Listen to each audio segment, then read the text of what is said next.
I remember the exact moment I started taking my grandmother seriously. It was not when she told me the story. It was not even when she warned me.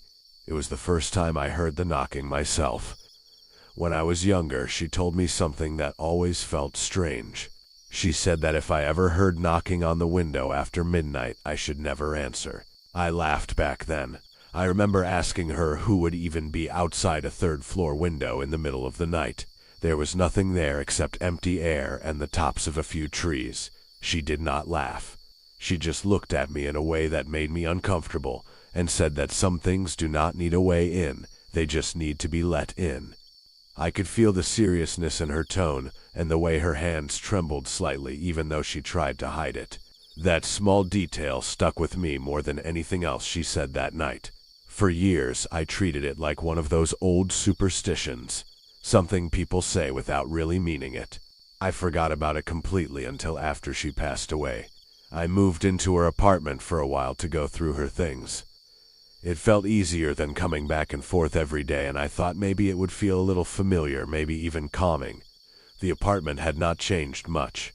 The same furniture, the same curtains, even the faint smell that I remembered from years ago. My room was exactly where it used to be. Same window, same view, third floor, nothing outside you could stand on. The first few nights were normal. Quiet, almost too quiet, but nothing felt wrong. I slept well, but I could not shake a subtle feeling that something was watching. I spent my days going through boxes, reading letters, looking at photos. I smiled at old memories, but at the same time, I could not shake a strange feeling of unease. Sometimes a floorboard would creak, sometimes I would hear a faint sound from the hall that did not match the building. I tried to laugh it off, telling myself it was just old pipes and my imagination. Then on the fourth night, something changed. I stayed up late reading one of her notebooks near the window. She used to write everything down. Thoughts, dreams, random things. Most of it was normal, but then I started noticing certain pages that were different. The same sentences written again and again. Do not open the window, do not answer. It is not who you think. I felt a chill run through my body as I read the words. I could feel my palms start to sweat, and a knot in my stomach grew tighter. The silence around me seemed to stretch and press in against my ears. Around midnight I heard it, a soft tap. I froze completely. I did not even look up at first. My mind screamed at me to ignore it, to tell myself it was nothing. And then it came again. Tap, tap, tap. 3 times, slow and deliberate. My heart started pounding, and my breathing became shallow. I felt like my chest was tightening with every beat. There was a sharp tension in the air, the kind that makes your skin crawl and your stomach churn. I wanted to move, to run, but my legs felt heavy and glued to the floor. I slowly looked at the window. It was completely dark outside. The glass reflected the room behind me. For a second, I just stared at my own reflection, trying to convince myself it was nothing. Then I heard my name, very quiet. So quiet that I almost thought I imagined it. But I knew I did not.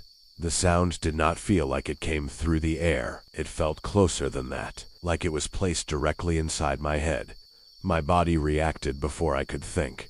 I stood up and stepped back. My heart raced faster than I ever remembered, and a cold sweat ran down my back. I felt my hands shake, and my stomach twist into knots. The voice spoke again. This time I was sure it was coming from the other side of the glass. It sounded exactly like my grandmother. That is the moment when fear fully set in. It was not sudden panic, but slow, gnawing dread. My mind wanted to believe it was her, a comforting memory calling me back, but every instinct screamed that it was wrong.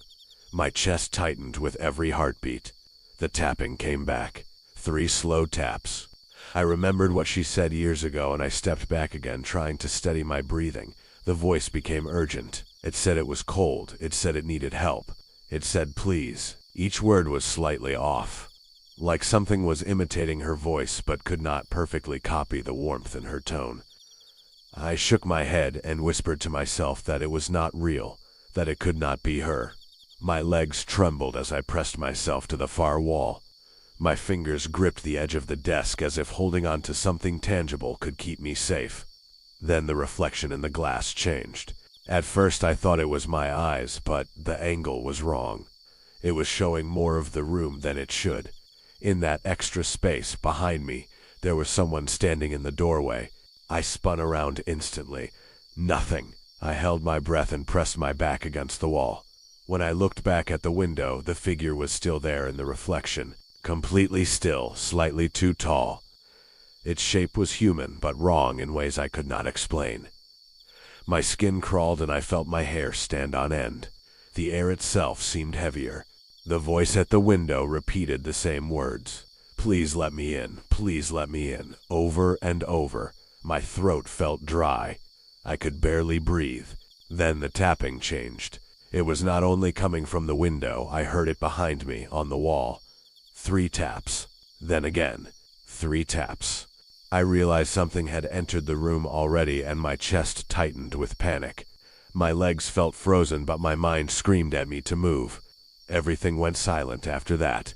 I could hear nothing except my own heartbeat pounding in my ears. Then I saw a hand press against the window from the outside. Pale. Impossibly pale. Nothing holding it there.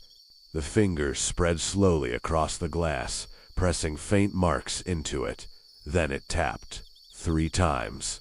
I backed away until I hit the wall. My legs shook uncontrollably. Then I heard something behind me. A voice, exactly like mine, whispering the words I was thinking. "Do not open it." I turned around. Nothing. When I looked back, the window was empty.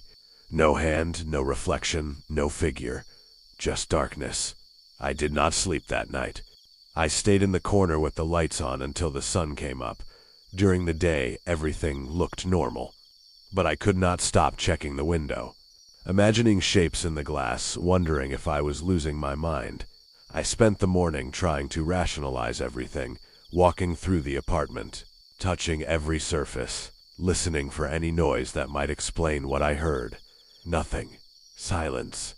In the evening, I finally packed the essentials and left. Later, my mother told me my grandmother had been hearing the same knocking for years, always after midnight, always the same pattern. She said it sounded like someone she knew, someone she missed. At first she answered, then one night she almost opened the window. After that she never went near it again. Now I live in a lower floor apartment with a small garden. People pass by, cars drive past, life seems normal. But sometimes at night, when everything is quiet, I hear it at a game. 3 slow taps on the glass, and I feel that same cold pressure in my chest, like something is waiting, not outside, but for me to forget. And sometimes I swear I hear a whisper right behind me repeating the words I never want to hear again.